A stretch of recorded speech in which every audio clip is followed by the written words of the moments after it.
روجدار سړی د روجه ماتي په ټیم کې دعا غواړي، دا دعا الله نه رد کوي. لس رانه لاړل، شل نولس راته پاتې دي، شل نولس ماښامونه پاتې دي چې الله وی دعا دې قبلو.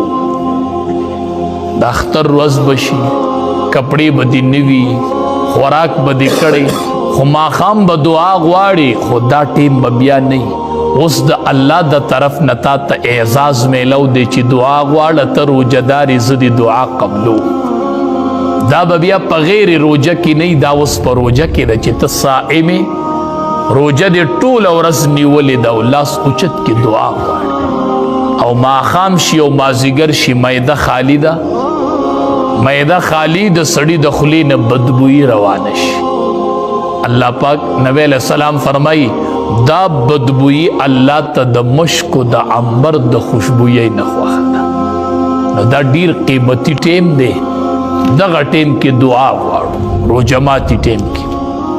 مونږ نه اکثر روجه ماتي ټیم ګډوډ شي، په شربتو کې او په پکوړو کې او په سموسو کې.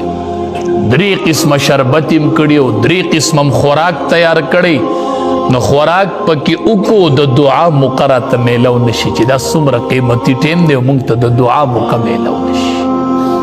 نبی کریم صلی الله علیه وسلم به ماښام روجه ماتي کې به کجوره پرته وه، اوبه به پرتې وي او مالګه به پرته وه. ډېر ساده روجه ماتي به یې کوو، ډېر ساده روجه ماتي، ساده روجه ماتي کو. خپل روجه ماتي لږ ساده کو، ساده مختصری کو، مختصر او دعا لپکې ټیم ورکو چې ځان له دعا وغواړو. نو موږ خوراک کې مصروف شو، د روجه ماتي په تیاری کې زنانم مصروف شي او نارینم مصروف شي.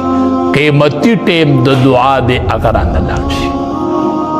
خوراک چې څومره روجه ماتي کې ساده وي، وایي بس اوبه راته کېده او کجورې راته کېدی چې روجه ماتومه، زه به د الله نه دعاګانې غواړم، نن الله زما دعا قبول. نبی کریم صلی الله علیه وسلم روجه ماتي ته ناست، بی بی عائشه رضی الله تعالی عنها هم ده، یو روټۍ پرته ده، په هغې د زیتون تیل لګېدلی دي، زیتون تیل پې لګېدلی دی او روټۍ ده.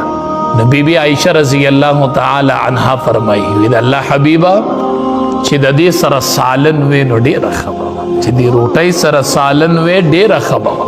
د مؤمنانو مور وایي، د مؤمنانو مور بی بی عائشه رضی الله تعالی عنها وایي، هغه بی بی ده چې نبی علیہ السلام ورته وایي، بی بی عائشې جبریل امین راغلی دی، تی نه ویني او په تا باندې سلام وایي.